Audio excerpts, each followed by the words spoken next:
তৈরি হচ্ছে ঝাল কলাই পুলি পিঠা। এটি বগুড়ার ঐতিহ্যবাহী জামাই পিঠা নামে পরিচিত। একে অনেকে ডালপুরিও বলে। সুস্বাদু এই পিঠাটি বানাতে লাগে মসুরির ডাল অথবা কলার ডাল, আদা রসুন বাটা, পেঁয়াজ কুচি, সাথে অল্প পরিমাণে চালের গুঁড়া, ময়দা পরিমাণ মতো এবং সামান্য পানি, হলুদ, মরিচের গুঁড়া, কাঁচামরিচ বাটা। বানাতে সহজ ও উপাদানগুলিও সহজলভ্য, স্বাদে অতুলনীয় তেলে ভাজা এই পিঠাটি বাঙালিদের, ভোজন রসিকদের বিশেষ করে এই পিঠাটি খুবই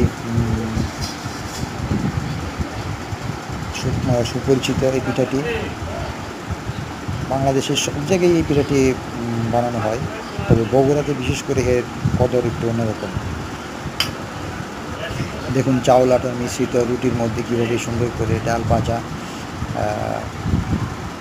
ঢুকিয়ে পুলির মতো বানানো হচ্ছে। সুন্দর করে এটি বানানোর পরে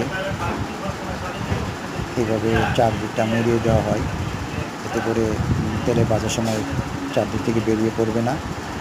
এভাবে খুব টাইট করে দেওয়া হচ্ছে এবং খুব নিপুণভাবে পেঁচিয়ে দেওয়া হচ্ছে এবং এটি দেখতে খুব সুন্দর লাগবে এবং ভাজার সময় এটি বের হয়ে যাবে না, ফাঁক হয়ে যাবে না।